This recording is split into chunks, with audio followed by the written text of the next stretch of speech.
Every decade has its own idea of what counts as normal, and every decade looks a little ridiculous from far enough away. But the 1970s had something special going on, a whole collection of rules and regulations that, on paper, sound like someone made them up as a joke. A frown could get you fined. A piece of furniture on the wrong porch could get you a visit from the fire marshal.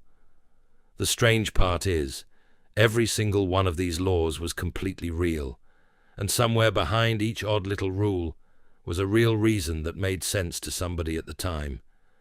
Today, we're walking through some of the strangest, most unexpected laws that were actually on the books across America during the 1970s.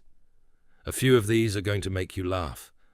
A couple of them might actually surprise you with how sensible they turn out to be once you hear the reasoning. And we've saved one near the end that involves the American flag itself, so stick around for that one. Let's start with something hanging right there in plain sight, in nearly every car on the road. Fuzzy dice, a tiny bottle of perfume, maybe a graduation tassel or a small cross on a string. Hanging something from the rearview mirror was practically a tradition by the 1970s, a little piece of personality swinging back and forth with every turn. In several states, it was also against the law, and the reasoning behind it had nothing to do with style and everything to do with what a driver could actually see. A dangling object, even a small one, sits directly in the line of sight at exactly the moment a driver needs that view clearest, pulling into traffic, checking a blind spot, catching a kid darting into the street. What looked like harmless decoration to the person driving looked like an obstruction to the people writing traffic safety laws, and the fines were real for anyone who got pulled over with the wrong thing swinging from that mirror. New York City has never exactly been known for keeping things calm, but even there, certain limits existed, including one law so obvious it almost reads like a joke until you understand why it had to be written down at all.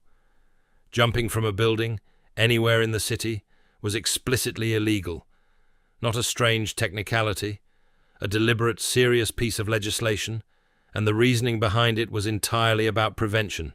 First, and most importantly, prevention of suicide, and alongside that, prevention of reckless stunts that could put innocent people on the sidewalk below at risk. It's the kind of law nobody wants to think too hard about, but the city needed it written into the books precisely because the danger was real, and because having it there gave authorities a clear, immediate basis to intervene before tragedy happened, rather than after. Here's one that sounds almost invented until you understand the religious and social landscape of certain American towns in the 1970s. In a handful of communities, driving a black car on a Sunday was against the law. Sunday, in many of these towns, was treated as a day set apart entirely for rest, worship, and quiet, and a black car, more visually striking and more associated in the public mind with everyday business and ordinary weekday hustle, was seen by some town councils as disruptive to that atmosphere. Anyone who owned a black car and wanted to go to church or visit family on a Sunday morning sometimes genuinely had to plan around it, walking instead, borrowing a lighter-colored car, or simply waiting until Monday. It's one of the strangest laws on this list, and it's also one of the clearest windows into just how seriously some communities took the idea of Sunday as sacred. Public parks in the 1970s were supposed to be for everyone, which is exactly why some towns drew a hard line on what counted as appropriate to wear in one.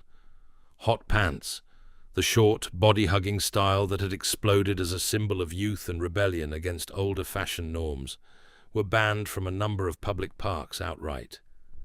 Park officials at the time argued that the style was too revealing for a space meant to be shared by families and children, and a person wearing them could be asked to leave, or simply find themselves on the receiving end of disapproving stares from staff and other visitors.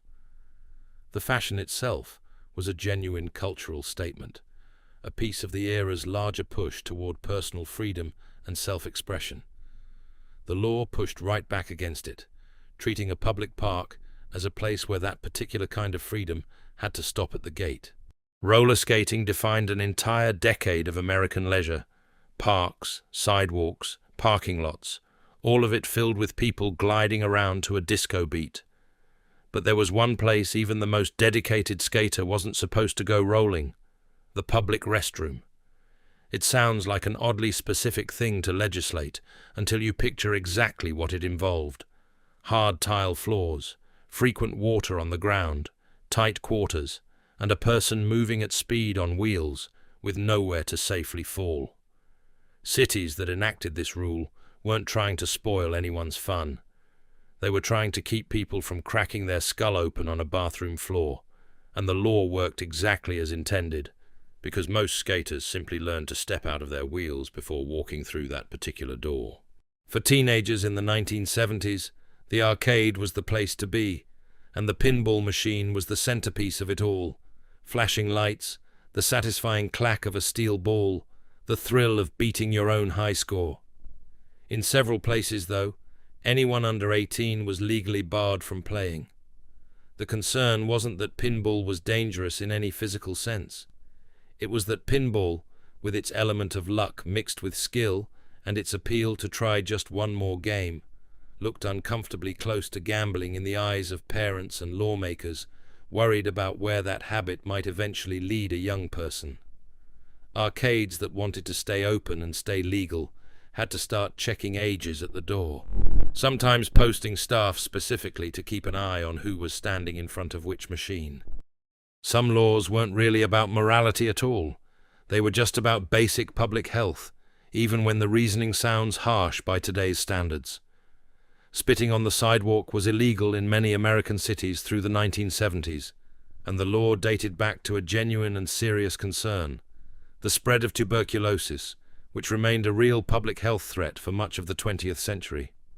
A habit that today reads as simply rude was, for decades, treated as a legitimate vector for disease, and cities that enforced the ban were doing it with real epidemiological reasoning behind them, even if the average person walking down the street probably never thought about it in those terms. A related concern played out with the pigeons that filled nearly every American city park. Feeding them seemed like the most harmless thing in the world: a few breadcrumbs, a happy flock, a pleasant afternoon.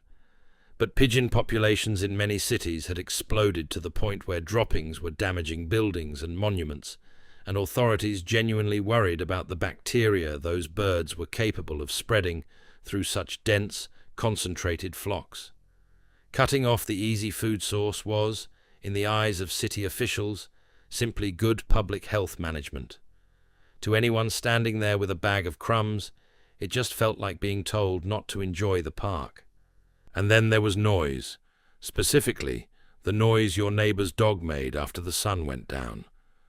A number of residential communities passed laws explicitly making it illegal for dogs to bark after 6 in the evening, treating the early evening hours the same way modern noise ordinances treat the middle of the night. The reasoning made sense on paper. People coming home from a full day of work deserved a quiet evening, and a dog barking continuously through dinner and into the night could genuinely make a neighborhood miserable to live in. Enforcing it in practice, of course, was another matter entirely. There's no reasoning with a dog about what time it is. If you were renovating a bathroom in the 1970s and had your heart set on a sleek modern tub sitting flush against the floor with no legs underneath, you might have run into a building code that stopped you cold. In several areas, installing a bathtub without legs was against code, and the reasoning had nothing to do with style at all. Without that gap underneath, any small leak or accumulated moisture had nowhere to go and no way to be noticed until real damage had already been done. Mold growing in a space nobody could see, wood slowly rotting beneath a tub that looked perfectly fine from the outside. Those old-fashioned clawfoot legs that read today as purely decorative were actually doing real work, letting air circulate underneath and keeping a small problem from quietly turning into a much bigger one.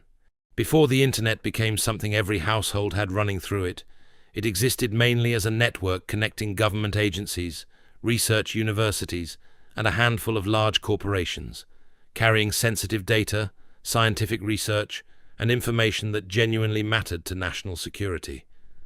Connecting to that network without authorization was treated as a serious legal matter, not a prank or a curiosity.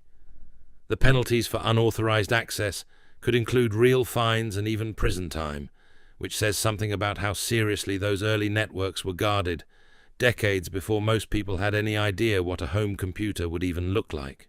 And here's the one we promised to save for the end, because it touches something most Americans feel pretty strongly about, even now.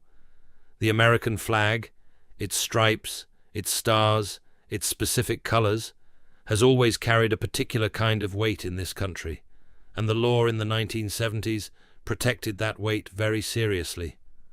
Altering the flag in any way, including something as seemingly playful as drawing polka dots onto it, was against the law. It didn't matter if the intention was creative, ironic, or completely innocent.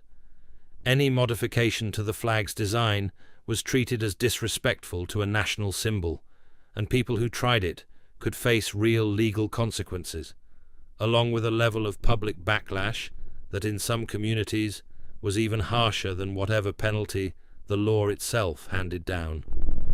It's a reminder of just how much weight a simple piece of fabric could carry in American life, and how seriously an entire country was willing to defend it. Looking back at all of this, what's strange isn't really that these laws existed. It's how clearly each one reflects exactly what a community was worried about at that exact moment. Disease, fire, traffic accidents, a sense of public decency that doesn't always translate cleanly into the world we live in now. The 1970s weren't lawless. They were just legislating a completely different set of fears than we legislate today, one strange little rule at a time. Memory lane America, one story at a time.